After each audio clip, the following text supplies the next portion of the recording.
Hi, I'm Jim Jubak, and welcome to my YouTube video for February 17th. I've got my Toledo Mud Hens hat on, not so much because of the Mud Hens, but because, well, it's the beginning of spring training this week, which is as reliable a sign and as hopeful a sign to me as Groundhog's Day. So the pitchers start pitching and the catchers start catching this week. And that means that spring can't be that far behind, and that makes me feel like, hey, yes, it's February, but it will soon be March. If you want to see more of my stuff, you can go to my free site, which is jubakpicks.com. My subscription site, jubakam.com, has more portfolios than the three that are on the free site, has more content, has more stuff. Please subscribe, and if you like this video, please like. Okay, today's title, and this is a little complicated, Investing Lessons from the Texas Winter Storm, and maybe a subtitle would be, How to Invest in the Electric and Energy Grid.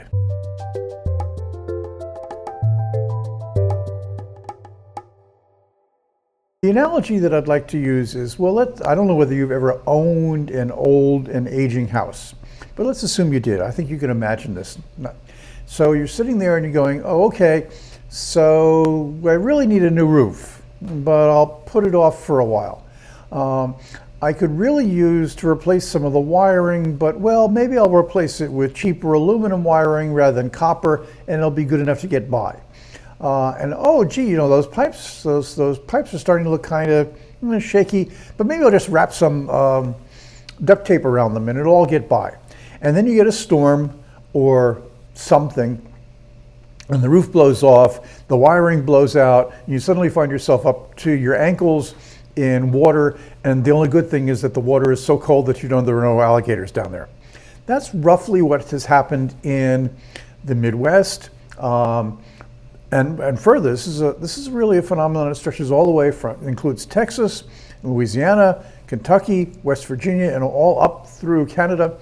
And what we're seeing is this Arctic vortex has swept down from Canada to produce really sub-zero temperatures in a lot of places that never see freezing temperatures, and it has stressed the electric grid, and we've seen the collapse of the grid, collapse of not just the electric grid, but the collapse of the whole power, the whole energy infrastructure in this area. Two things that one piece of background that I wanted to do. I've seen a lot of comments on this that sort of use this storm as a way to cast doubt on climate change and global warming. I think you need to go back, if that's what you feel, you need to go back and do a little more research about the way that perversely higher temperatures in the Arctic produce these big Arctic vortexes which force cold air further south. The other thing is that what we've got here is a long-term underinvestment by utilities, for reasons we'll talk about, in the grid. That's the way that power is transported from one place to another. Utility investments are largely state by state, and they depend upon the character of the utility regulators. Texas is notorious for having a very, well, let's call it free market approach to electricity, where the goal seems to be, as far as regulators are concerned, is to keep power costs as low as possible, even if that means not putting maintenance into the utility budget.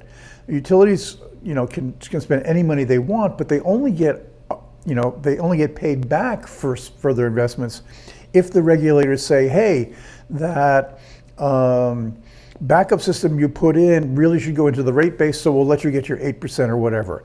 In Texas, there's been a tendency to not let that stuff go into the rate base, and you've had underinvestment in infrastructure and the grid and all of that. And so what we've seen is that in this particular storm, what we've seen is that, for example, gas companies really didn't put in enough heaters to keep gas flowing through the pipelines.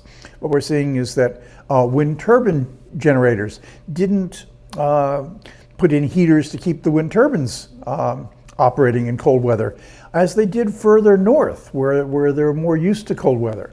So what we're seeing is a collapse of the ability to produce power, whether it's from gas, natural gas, or electricity, because of underinvestment over time. So what do you want to do about this? Let's go look at a chart for a couple companies that I like. This is a utility, New England utility called Eversource. And one of the things about Eversource is that since utility regulation is a state-by-state affair, if you're looking for an opportunity to invest in the upgrading of the utility and the transmission system, what you need to find is a state where the regulators say, hey, that makes sense. Eversource seems to be in an area where that's possible. They've been investing in long-range transmission lines. They are, on the other end, they're investing in offshore wind power. You need to put those two things together. Transmission is becoming an increasing part of Eversource's business. So if you're looking for a utility that looks set to make money out of investments in this area, Eversource, symbol ES, would be a good one. They pay about a 2.4% dividend. You can see that the stock has been in a decline. So, you know, the nice thing about the decline is that your dividend yield goes up. And we're looking now at what I'd say is a pretty decent time to enter here. Okay, that's one thing. The other stock that I'd like to do, and this is a much more, well, let's say, risky and volatile play, American Superconductor. And they're a small company. The market cap here is only about $651 million. The company does not make money right now, has been running a loss. It does have enough money in the bank to keep burning through $2 to $4 million in cash a quarter. They've got about 80, they look like they're gonna have about 80 million in the bank at the end of March, the next quarter.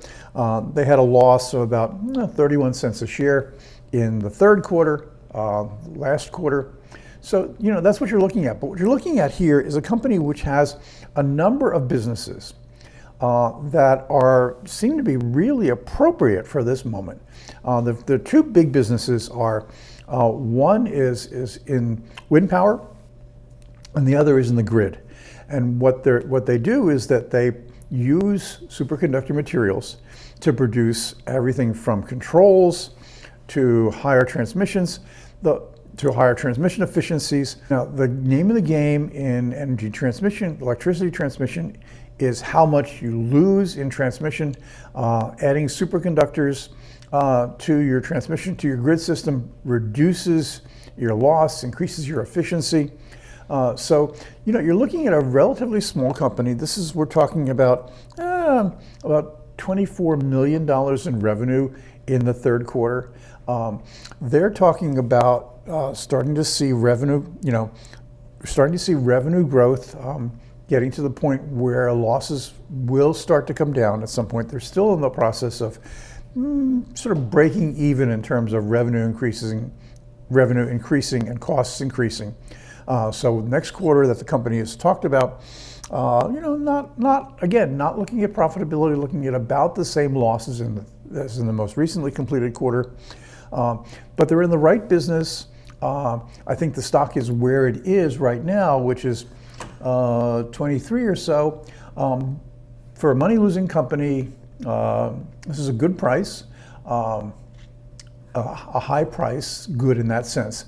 And I think that the reason we're looking at $23, $24 a share here is because people say, hey, I'd really like to find some way to invest in what has to be an era of investment in the energy grid, because there's really no way around it unless you're willing to let, where are we on? We're on Wednesday, and last I looked, there were about 2.7 million people in Texas still without power, for example.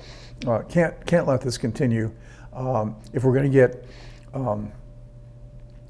global climate change forcing us to figure out how to invest in keeping the roof on our house, this is one company I think that's in a position to do that. So thanks for listening. I hope, and I'm going to be adding this stock to my millennial portfolio and also probability, my volatility portfolio. Both of those sit on the paid site, jubakam.com, today. So if you want to follow along, you have to subscribe. Otherwise, you can just take this video as a way to think about where you might want to put some money. This has been Jim Jubak. You can find more of my stuff on jubakpicks.com or jubakam.com. Please like this video. Please subscribe to YouTube. And I'll see you in about a week. Thanks very much.